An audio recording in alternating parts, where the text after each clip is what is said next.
도서출판 열린 포구에서 출간한 실전 적천수를 홍보하는 영상을 먼저 보내드립니다. 내 사주 내가 본다. 실전 적천수 A4형 크기로 484페이지고 전 페이지가 칼라판입니다. 실전 적천수는 난해하고 고리타분한 옛날 명리서 적천수가 아닙니다.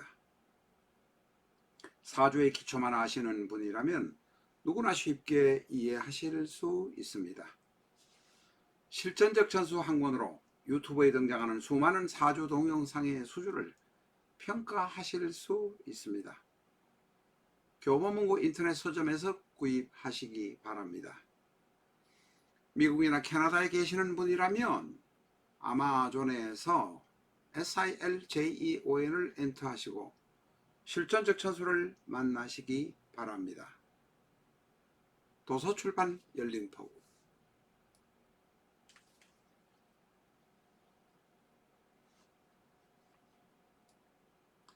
안녕하십니까, 라타로입니다. 실전 적천수 687회 시간입니다.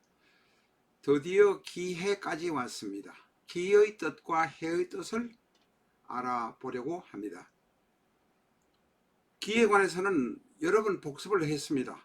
근데 이제는 이 시간을 지나가면 기에 관해서는 영원히 복습할 시간이 없을지도 모릅니다. 간단하게 복습을 하도록 하겠습니다.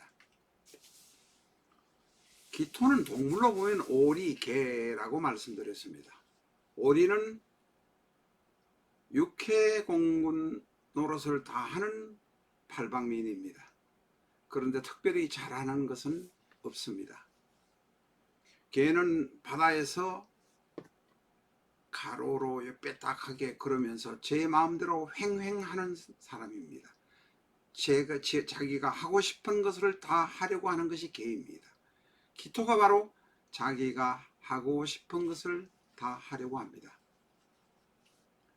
오리나 개는 물에서 자맥질도 하고 수영도 하고 잠수도 하고 육지에서 걷기도 하는 것이 오리와 개입니다. 개도 육지에서 걸을 수 있습니다. 자연현상을 보면 기토를 구름이라고 합니다. 구름은 영마입니다. 한반도에서 만주를 거쳐서 중앙아시아로 가는 구름, 바로 기토입니다. 을기사축에 해당되는 기토, 뇌중에 포함되는 기토는 곡각입니다. 곡각은 대개 다리가 관절이 약하고 키가 작은 경향이 있어서 많이 부러지는 경향들이 많습니다. 특히 여성들의 경우 그렇다고 합니다. 기는 구름입니다. 영마입니다. 밖으로 돌아다니지 않으면 병나는 것이 바로 기입니다. 기토의 그림을 밀짚 모자를 쓰고 쟁기를 잡은 농부의 모습이라고 하는 사람도 있습니다. 어떨 때 보면 그것이 맞는가 아닌가 할 생각이 들기도 합니다만은 그렇게 모습을 가지고 있습니다. 기토는 잔소리꾼이고 자기가 하려고 하는 것을 따박따박 규칙에 맞춰서 하려고 합니다. 그게 맞지 않으면 짜증내고 화를 내기도 합니다. 바로 정관의 성질을 가지고 있습니다. 기토, 천간 하나만 가지고도 우리가 기토는 정관의 성질을 가지고 있다. 변칙적으로 영업을 하거나 여러 사람 어울려서 수작을 하거나 떠들면서 어울려가는 그런 사람은 아니란 것입니다. 따박따박 루틴한 일을 많이 하는 사람, 칸트와 같은 정책적인 사람이 기입니다. 앞에서 말씀드렸습니다만 기토는 옆으로 개처럼 걸으면서 지 맘대로 횡행합니다. 자기만의 스타일을 가지고 있습니다. 기토는 농사와 푸성기를 키우는 것을 기본업으로 하는 것처럼 물이 있는 땅입니다. 농사, 푸성기, 물이 있는 땅, 저수지 혹은 못 옆에 바로 붙어 있는 땅, 이런 것이 기토입니다. 기토 옆에는 물이 있을 가능성이 있습니다. 이 기토 옆에 개수가 옆에 있으면 쉽게 인상살이를 풀어갈 수 있습니다. 개수는 바로 기토의 재성입니다. 재성이 있어야 된다라고 말하는 것입니다. 개수 이외에도 임수가 있고 자수, 해수가 있습니다만 재성이 있는 것은 좋습니다. 일단 신살 같은 것은 생각하지 마십시오. 저희가 신살도 소개를 하다 보니까 그 한방에 아달이 되는 신살만을 따지는 분들이 계신데, 기본적으로 생극재화, 토생금, 금생수 혹은 서로 견제하는 것, 이런 생극재화의 모습을 먼저 볼 필요가 있다는 말씀 꼭 드립니다. 이 영상을 잘라 하다 보니까 생극재화 이야기보다는 오히려 지지의 형충형 혹은 신살이 더 눈에 들어오실 것 같습니다만은, 사주를 볼 때는 기본적으로 사주 간의 구성의 연관관계, 생극재화, 흐름, 통관, 이런 것을 많이 봅니다. 어떤 사주든지 같이 사주에는 일간을 생해주는 것도 있어야 되고 일간의 힘을 빼는 것도 있어야 합니다. 힘을 빼는 것은 식상이나 재성이고, 또한 관성은 공격을 하니까 역시 일간이 방어를 하느라고 힘을 빼는 경우가 있습니다. 그러니 그런 것을 생해주는 것, 혹은 일간과 유사한 친구들, 혹은 일간의 힘을 빼는 것을 바로 정신기라고 합니다. 너무 복잡하게 배우시라고 이상한 이름을 써가지고 무슨 상관극격, 무슨 알아듣지도 못하는 거 그렇게 배우시면 사주 모릅니다. 사주 판단할 쉽게 하셔야 됩니다. 쉽게 가르치고 쉽게 설명을 못하는 사람은, 저는 그 사람이 쉽게 설명을 못하는 것 보니까 실력이 그것뿐이 아닌가 하는 생각을 하게 됩니다. 사주를 잘 보는 분들은 대단히 쉽게 풀이합니다. 문자를 쓰지 않으면서 쉽게 풀이하면서도 납득이 되게 하는 것이 바로 사주를 잘 보는 사람이라고 생각합니다. 우리가 기토에 관해서 천간론을 공부한 일이 있습니다. 천간론을 전체 다는 못하니까 한두 가지만 한번 보도록 하겠습니다. 천간론에서 보면, 자, 몇 가지만 한번 보도록. 기토 옆에 갑이 있으면 각기합이라고들 무조건 좋아합니다. 합이 아닌 싸우는 것보다는, 공격하는 것보다는 서로 합이 되는 것이 좋습니다.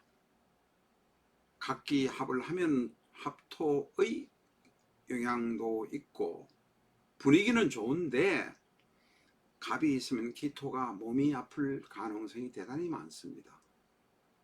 갑이 기토를 사랑한다고 해서 계속 덤비지만, 사실은 기토는 갑목을 안아주고 껴안아주고 밥해주고 이뻐해주고 하다 보니까 몸이 피곤해진다는 것입니다. 그러나 성격상으로는 갑이 있으면 기토는 대단히 중용의 미덕을 가진 인격자가 될 가능성이 조금 더 많다. 그래서 기토 옆에 갑이 있는 것을 양토윤목이라고 합니다. 일간 옆에는 재성이나 관성이 있어야 합니다. 그래야 깨소금이 쏟아지기 때문입니다. 그러나 건강한 갑목이 기토 옆에 있으면 기토가 아플 가능성이 있다. 그러면 나머지 옆에 있는 것은 어떤 것이 있어야 되겠는가는 여러분이 한번 공부해 보시기 바랍니다. 전에도 아까도 말씀드렸습니다만, 신살이다, 지지의 형충이다 하는 것은 다음에 보십시오. 다음, 기토 옆에 을목이 있는 경우, 기토 옆에 을목이 있으면 어떤 문제가 생기냐면 잡초만 있습니다. 쉽게 말하면 사람 없는 흐름한 호수 문 옆에 잡초들이 모여있는 것이 기토 옆에 을이 있습니다. 그런데 병이 연간에 있거나 시간에 있을 경우에 대단히 부드러운 사람이 됩니다. 대단히 활달한 사람이 됩니다. 특히 이런 사람의 경우에 영화, 예능, 화류계 쪽에서 대단히 인기를 끌 수 있습니다. 왜냐하면 병화는 기토의 인성 정인이고 기토에게 힘을 주고, 그 힘을 준 것을 잡초가 와서 제거를 해도 기토는 영향을 안 받고 튼튼하게 살 수 있습니다. 화류계에서 대단히 출세라기보다는 돈을 많이 벌 수 있는 모습이라고 말할 수 있습니다. 남자도 부드럽습니다. 기토 옆에 임수가 있는 경우 저희가 오늘 몇 가지만 이렇게 말씀을 드립니다. 다 말씀 못 드립니다. 임수는 바로 재성입니다. 그런데 임수가 기토를 덮쳐버립니다. 기토가 재성을 임수를 보기는 보는데 임수가 너무 강해서 컨트롤을 못하는 가능성이 많습니다. 주위에 무엇이 있는지를 한번 자 그러면 임수를 컨트롤해 줄 것이 물론 다른 토도 있고 임수의 물을 빨아들여서 가져갈 수생목 해 가지고 갈 목이 있으면 좋겠다 이런 생각이 드시죠? 그렇습니다. 그러면서 내 사주와 이것을 하나씩 맞춰 보시기 바랍니다. 지금 우리는 8자 중에서 2자를 놓고 상상을 해보는 것입니다. 그런데 저희는 지금 천간만 이야기하지 지지를 이야기하지 않았습니다. 기토든 임수든 병화든 앞에 나타난 병화든 뿌리가 있어야 합니다. 특히 일간은 뿌리가 있어야만 튼튼하고 활력적으로 영업을 할 수 있습니다. 장사하는 사람, 회사 다니는 사람 뿌리가 튼튼해야 돈 벌고 출세할 수 있습니다. 자, 기토에 관련한 이야기는 여기서 끝내도록 하겠습니다. 기토에 관한 것을 한번 복습을 해봤습니다. 왜냐하면 기축부터 시작해서 기해까지 지금 오고 있습니다만 최종으로 마무리를 기 옆에 천간이 있을 때 어떤 것이 있겠는가 천간로를 한두 가지를 가지고 와서 공부를 해본 것입니다. 해수에 관해서 본격적으로 공부를 하겠습니다. 해수는 12지주 중에서 제일 마지막입니다. 양력 11월 8일부터 10월 6일입니다. 12월 21일, 22일이 동지입니다만 바로 해월이 지나서 자월이 가면 해가 바뀌어서 완전히 양의 모습으로 가버립니다. 그래서 자는 음의 모습으로 있는 마지막 온전한 달이 해월입니다. 양력 11월 8일부터 12월 6일로 봅니다. 고기를 잡으러 가거나 조개를 채취하거나 바다 일을 하는 사람에게는 음력이 필요하지만 사주가 나오는 근본적인 화북지방의 기준으로 보면 전부 양력이 필요하다 이렇게 말할 수 있습니다. 화북지방을 위도로 보면 대전 이남으로 보입니다. 예를 들어 김제 이쯤으로 아마 지금 보여집니다. 어쨌든 계절적으로 농사를 짓는 사람의 입장에서 보면 양력은 해월은 11월 8일부터 12월 6일로 보는 것이 타당하다. 음력은 왔다 갔다 해서 해가 달과 해의 해입니다. 해가 중천에 해월에는 어느 정도 있을까를 생각해 보면 11월 8일부터 12월 6일에는 동지보다는 길지만 거의 해가 짧아진 마지막으로 짧아진 계절이구나. 이제 12월 6일을 지나서 한 보름이 지나면 동지가 지나면 해가 길어지겠구나 하는 것이 바로 해월입니다. 하루를 기준으로 보면 대전 기준으로 21시 30분에서 23시 30분이 해시입니다. 이해가 되시죠? 다음으로 넘어가겠습니다. 해는 동물로 따지면 돼지고 방향을 따지면 북쪽입니다. 그래서 해는 돼지, 북. 저희가 어디서 뭐 제대로 남의 걸 그대로 끌어와 쓸 수가 없어서 남의 이미지를 빌려와서 머리만 잠깐 따서 지금 오늘 영상에도 붉은 노란 돼지를 올려놨습니다만 해는 돼지입니다.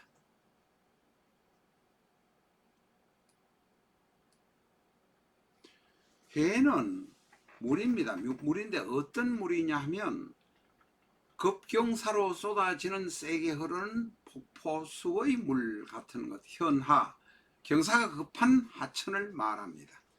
물론 호수를 보고도 뭐 물이 있으면 되고 해라고 표현할 수는 있지만 해라는 의미를 처음으로 해석할 때는 현하라는 의미입니다. 지금은 뭐 호수도 바닷물도 해로 보기는 합니다. 그러나 원래의 뜻은 현하, 급하게 솟고 젖는 폭포수 같은 센 하천을 해라고 합니다. 해수는 지지에서 자수 이외의 모든 물입니다. 자수는 깨끗하고 맑은 물입니다. 계곡에서 쏟아지는 물입니다. 먹을 수 있는 물입니다. 자수 그런 것을 제외하고 있는 물은 전부 해수다. 해수도 깨끗하게 정화를 해서 사람이 요새 안에는 사용하고 있습니다. 해를 가진 사람, 기해라는 사람, 사람을 보면 해를 가진 사람은 유일합니다. 물이 흐르면서 이리저리 계곡이 도는 대로 물이 흘러가기 때문에 주변의 영향을 크게 받지 않고 지가 도도하게 흘러갑니다. 계절이 아닙니다. 지형이 변하면 변한 대로 또 흘러가고 움직입니다. 그래서 해는 이동과 변동이 대단히 많습니다. 해는 바로 마무리를 하는 것이기 때문입니다. 해자축이 겨울입니다. 그리고 해자축은 밤의 시간입니다. 해자축 중에서 자는 벌써 양으로 넘어가는 시간이고, 음이 약간 있지만 양으로 넘어가는 시간이고, 해는 아직까지 음의 마지막 포인트의 관문에 있는 것이 해입니다. 그래서 술과 해는 바로 변동이기 직전의 상황이기 때문에 그것을 남항이라고 합니다. 술과 해에 걸린 사람, 특히 해에 걸린 사람은 사표를 내거나 부부간에 이별하거나 변동되는 경우를 많이 만날 수 있습니다. 술과 해는 지인과 살을 만나면 천라지망이 되어서 바로 변동이 극심하게 일어난다. 좋을 수도 있고 나쁠 수도 있지만 극심하게 일어난다 하는 것 기억하시기 바랍니다. 해는 돼지라고 말씀드렸는데, 해는 직관적으로 보면 푸성기 밭에 있는 노란 돼지라고 봅니다. 푸성기 밭에서 여기저기 꿀꿀거리면서 무엇을 뜯어 먹으려고 하는 것이 돼지. 돼지는 잡식 성이기 때문에 푸성기 밭에도 있었던 모양입니다. 그리고 푸성기 밭에 흙에 가서 몸도 비벼서 몸에 있는 기생충을 떼어냈던 같습니다. 해는 물이기 때문에 내심으로 우울하고 속마음이 있고 애수가 있고 우수가 있고, 그래서 이성들이 좋아합니다. 약간은 우수가 있는 여자, 지성적인 느낌이 있는 것처럼 보이는 여자, 사실은 고민이 있고 우울해서 그렇습니다. 우울한 사람은 남자가 자기가 마음대로 어떻게 감싸줄 수 있는 것처럼 생각하기 때문에 그렇습니다. 물론 해수보다는 자수를 사람들이 이성이면 더 좋아합니다. 왜냐하면 자수는 가늘고 깨끗하기 때문에 그렇습니다. 그러나 해수도 애수가 있고 우수가 있습니다. 물이라서 그렇습니다. 기해를 보시면 알지만 천간은 기해는 음간입니다. 그런데 해는 우리가 양의 지지로 취급을 합니다. 원래는 음이었던 해수입니다. 해와 자는 바뀌었습니다. 이것을 바로 부음포양이라고 하는데, 모르겠으면 이런 거 가지고 문자에 어디 뭐 알려달라고 댓글 쓰지 마십시오. 댓글에는 일체 저희가 대꾸하지 않습니다. 댓글에 막걸리 먹고 이상하게 시비 거는 사람도 있어서 저희는 일찍 상대를 하지 않고 그냥 지워버립니다. 그래서 본디 양이 음이었지만 양으로 취급받는 해라서 감정기복이 대단히 심합니다. 감정기복이 심하기 때문에 마음에 안 맞으면 욱하는 성질도 있습니다. 감정관리가 절실합니다. 감정 변화가 심합니다. 변덕이 심할 수 있다는 이야기도 될 수 있습니다. 해수의 마지막 특기사항을 오늘은 간단하게 지금 말씀드리고 있습니다. 천문 앞에서 천라라망이 놓여있는 곳으로 바로 이제는 음에서 양으로 가야 되는 고속터미널이라고 생각하시면 됩니다. 자수에게 넘겨주기 직전의 자리에 있습니다. 이것을 바로 부음포양의 변화, 음에서 양으로 가야 되기 직전의 상황에 해수가 있습니다. 그 관문에 있는 수비대장이 해수라고 할 수 있습니다. 그러나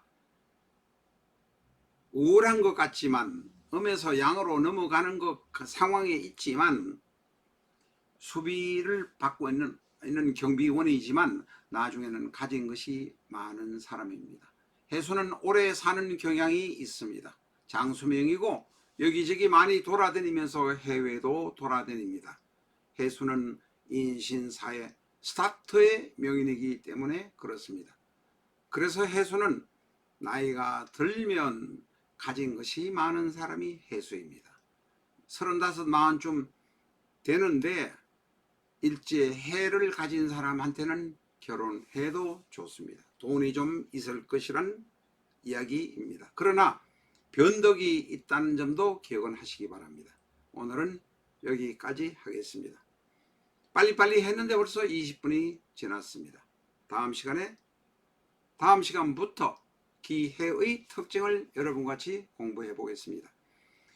천간의 뜻, 지지의 뜻, 그리고 일주, 월주, 시주의 뜻을 정확히 알면 사주만 척 보면 그냥 보인다는 점 양지하시기 바랍니다. 감사합니다.